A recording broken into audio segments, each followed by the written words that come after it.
آج ذکر خیر کرتے ہیں حضرت مصعب بن عمیر کا، جو قریش کے اعلیٰ گھرانے کے چشم و چراغ تھے۔ اعلان نبوت سے قبل ایسی شاہانہ زندگی بسر کرتے تھے کہ دیکھنے والے انہیں دیکھ کر اش اش کر اٹھتے تھے۔ باپ کا انتقال ہو چکا ہے، لیکن باپ دولت بہت چھوڑ کر گیا، لہٰذا ماں اپنے بیٹے کو بڑے لاڈ پیار سے پال رہی ہے۔ وہ اپنے بیٹے کو زمانے کا اعلیٰ ترین لباس پہنایا کرتی تھی۔ کہا جاتا ہے کہ اتنا مہنگا لباس اس وقت مکے میں اور کوئی نہیں پہنتا تھا جتنا مصعب بن عمیر پہنا کرتے تھے۔ اس وقت کے 200 درہم کا جوڑا ان کے لیے شام سے سل کر آتا تھا، اور ان کی ماں اتنے خوشبودار اور مہنگے عطر اپنے بیٹے کو لگاتی تھی کہ مصعب بن عمیر جن گلیوں سے گزرتے تھے وہ گلیاں بہت دیر تک اس خوشبو سے مہکتی رہتی تھی۔ لوگوں کو معلوم ہو جاتا تھا کہ مصعب بن عمیر کا گزر اس گلی سے ہوا ہے۔ لوگ کہتے تھے یہاں سے مصعب گزر کے گیا ہوگا، اس لیے یہ گلی مہک رہی ہے۔ اور جو جوتا پہنتے تھے وہ بھی لوکل نہیں پہنتے تھے، ان کا جوتا بھی یمن سے اسپیشلی ان کے لیے تیار ہو کر آیا کرتا تھا۔ بال بھی آپ کے بڑے خوبصورت تھے، گفتگو کا انداز بھی بڑا دل نشین تھا۔ ان کے جو نوجوان دوست تھے وہ بڑے اشتیاق سے انتظار کیا کرتے تھے کہ ابھی مصعب بن عمیر آئیں گے، وہ باتیں کریں گے اور ہم سنیں گے۔ نوجوان حضرت مصعب بن عمیر کی زندگی یوں ہی رواں دواں تھی کہ یکا یک ان کی زندگی میں ایک انقلاب آ گیا۔ وہ انقلاب کیا تھا؟ وہ انقلاب یہ تھا کہ ہمارے پیارے آقا و مولا صلی اللہ علیہ وآلہ وسلم کی نگاہ ان پر پڑ گئی۔ جب میرے محمد عربی کی نظر ان پر پڑی تو وہ پہلی ہی ملاقات میں رسول اللہ کے غلام ہو گئے۔ مصعب بن عمیر جب بارگاہ نبوی میں کلمہ پڑھنے آئے تو نبی پاک نے فرمایا، مصعب تو بڑا ناز و نام میں پلا ہے، اس رستے کا مسافر کیسے بنے گا؟ یہاں تو مار بھی کہانی پڑتی ہے، خون بھی بہانا پڑتا ہے۔ عرض کیا، یا رسول اللہ آپ کلمہ تو پڑھائیں۔ رسول اللہ نے کلمہ پڑھا دیا، وہ دین اسلام میں داخل ہو گئے۔ اصل امتحان اب شروع ہوتا ہے۔ مصعب بن عمیر بہت بہادر تھے، نڈر تھے، کسی سے نہیں ڈرتے تھے، لیکن ایک شخصیت ایسی تھی زندگی میں ان کے جس سے وہ بہت ڈرا کرتے تھے، اور وہ شخصیت تھی ان کی ماں۔ اپنی ماں کے سامنے ان کی آواز نہیں نکلتی تھی۔ ادھر ماں کو خبر پہنچ گئی کہ بیٹا تو کلمہ پڑھ چکا ہے، مسلمان ہو گیا ہے، دین اسلام قبول کر لیا ہے، تو ماں کو بڑا غصہ آیا۔ تمام خاندان والوں کو، بڑوں کو جمع کر لیا اور انتظار کرنے لگی کہ آج بیٹا گھر آئے گا تو اس کی خبر لوں گی۔ مصعب بن عمیر جو ہی گھر میں داخل ہوئے تو ماں نے تھپڑوں کی بارش کر دی، لیکن مصعب بن عمیر کے پایا استقلال میں کوئی لغزش نہ آئی۔ جب ماں مار مار کر تھک گئی تو بیٹے کو چچا کے حوالے کر دیا۔ چچا نے انہیں باندھ کر مارنے کا ارادہ کیا تو مصعب بن عمیر کو جلال آ گیا۔ فرمایا جہاں تک ماں کی بات تھی تو میں نے مار کھا لی، لیکن اب اگر مجھے کسی نے ہاتھ بھی لگایا تو میرے ہاتھوں وہ قتل ہو جائے گا۔ ان کا چچا اور وہاں موجود لوگ جانتے تھے کہ مصعب جس چیز کا ارادہ کر لیتا ہے اور جو کہہ دیتا ہے تو کر کے چھوڑتا ہے، تو کسی نے انہیں پھر مارنے کی ہمت نہ کی۔ جب ماں نے دیکھا کہ یہ تو دین اسلام سے پیچھے ہٹ ہی نہیں رہا تو غصے میں کہا کہ اگر تم محمد کے دین کو نہیں چھوڑ سکتے تو پھر اس گھر کو چھوڑ دو۔ بہت بڑا فیصلہ تھا، زندگی کا اہم ترین فیصلہ۔ ایک طرف دنیا ہے، دنیا کی تمام مال و دولت ہے، اعلیٰ پوشاکیں ہیں، مہنگی خوشبوئیں ہیں، دوسری طرف دین اسلام ہے۔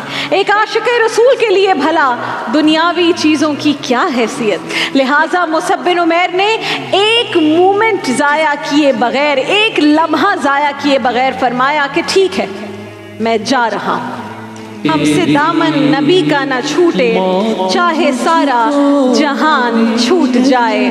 حضرت مصعب بن عمیر کی ماں نے تو سوچا تھا کہ گھر چھوڑنے کا سن کر بیٹے کے ہوش ٹھکانے آ جائیں گے، لیکن یہ کیا، یہ تو گھر چھوڑنے کے لیے ایک لمحے میں تیار ہو گیا۔ غصے سے کہنے لگی، یہ جو کپڑے تم نے پہنے ہوئے ہیں اس وقت یہ بھی تو اسی مشرک باپ کی کمائی کے ہیں جس کے مذہب کو تم نے اب چھوڑ دیا ہے، کلمہ پڑھ لیا ہے، تو یہ کپڑے بھی اتار دو۔ مصعب بن عمیر نے کہا، میری ماں، میں اس پر بھی راضی ہوں، لیکن کم سے کم مجھے کوئی ایسے کپڑے تو لینے دو جن سے میں اپنا جسم ڈھانپ سکوں۔ تو ماں نے 2 ٹاٹ کے ٹکڑے پہننے کے لیے پکڑا دیے۔ وہی 2 ٹاٹ کے ٹکڑے پہن کر گھر سے نکل گئے۔ بعد کے حالات مولا علی شیر خدا سے سنیے، فرماتے ہیں کہ مصعب بن عمیر وہ نوجوان جو مکے میں سب سے اعلیٰ لباس پہنتا تھا، میں نے اس نوجوان کو اس حال میں بھی دیکھا کہ ایک پیر میں جوتا ہوتا تھا، دوسرے میں نہیں ہوتا تھا۔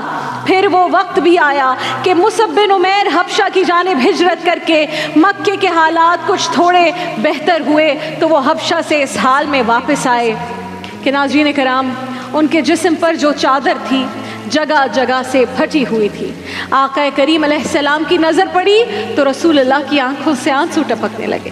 فرمایا، لوگوں مصعب کو دیکھو جس کا قلب اللہ نے نور ایمان سے جگمگا رکھا ہے۔ میں نے اسے مکہ میں اس حال میں دیکھا کہ اس کے ماں باپ اس کو اعلیٰ سے اعلیٰ چیزیں کھلاتے پلاتے تھے، اور میں نے اس کے جسم پر ایسے جوڑے دیکھے جو 200 درہم میں خریدے گئے تھے، مگر اب اللہ اور اللہ کے رسول کی محبت میں اس نے سب کچھ چھوڑ دیا۔ یہ کہہ کر رسول اللہ صلی اللہ علیہ وآلہ وسلم نے اس غلام کو بڑی شفقت سے اپنے پاس بلایا اور انہیں یہ سعادت عطا فرمائی کہ انہیں مدینہ منورہ میں اسلام کا سب سے پہلا مبلغ بنا کر بھیجا۔ مصعب بن عمیر نے مدینے کی ایک ایک گلی میں ایک ایک شخص کے پاس جا کر اللہ کے دین کی دعوت دینا شروع کر دی۔ پھر وہ وقت بھی آیا کہ جب ہجرت مدینہ ہوئی، غزوہ بدر ہوا، یہاں تک کہ غزوہ احد کا وقت آ گیا۔ غزوہ احد میں حضرت مصعب بن عمیر مسلمانوں کے علم بردار کی حیثیت سے شریک ہوئے تھے۔ اب جنگ احد کے بعد کا قصہ ہے ناظرین۔ میدان احد کا دردناک منظر ہے۔ جنگ ختم ہو چکی ہے، 70 مسلمان شہید ہو گئے ہیں۔ آقا دو جہاں محمد مصطفیٰ صلی اللہ علیہ وآلہ وسلم میدان احد سے گزر رہے ہیں، وہاں پر اپنے ایک ایک شہید غلام کو دیکھ رہے تھے تو گزرتے گزرتے آقا دو جہاں کی نظر مصعب بن عمیر پر پڑی۔ بال بکھرے ہوئے ہیں، خون میں لت پت ہیں۔ آپ صلی اللہ علیہ وآلہ وسلم نے ان کو دیکھا تو آپ کی آنکھوں سے آنسو جاری ہو گئے۔ فرمایا، مجھے مصعب کا وہ وقت بھی یاد ہے جب یہ اعلیٰ پوشاک پہن کر خوبصورت بالوں کے ساتھ مکہ کی گلیوں میں شہزادوں کی طرح گھوما کرتا تھا، اور آج کیا وقت ہے کہ میرے مصعب کے کفن کے لیے کوئی کپڑا تک موجود نہیں۔ ابھی آپ یہ گفتگو فرما ہی رہے تھے کہ آپ کی پھوپھی حضرت صفیہ رضی اللہ تعالیٰ عنہا زارو قطار اشک بار ہو گئی۔ بھائی سیدنا حمزہ کے جستے خاکی کے پاس تشریف لے آئی اور ان کے کفن کے لیے 2 چادریں بھی اپنے ساتھ لے کر آئی۔ رسول اللہ نے فرمایا، میرے چچا اور میرے مصعب کے لیے اللہ نے کفن کا انتظام کر دیا۔ میری پھوپھی صفیہ جو 2 چادریں لے کر آئی ہے، ان میں سے ایک چادر بطور کفن ہم حضرت حمزہ کو دیں گے اور دوسری چادر مصعب بن عمیر کو دیں گے۔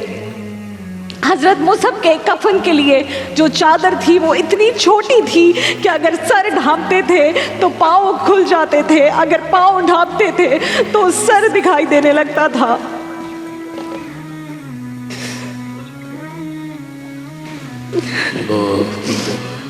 رسول اللہ نے فرمایا، حضور نے یہ دیکھا تو فرمایا، چادر سے میرے مصعب کا سر ڈھانپ دو اور پیروں پر گھاس ڈال دو۔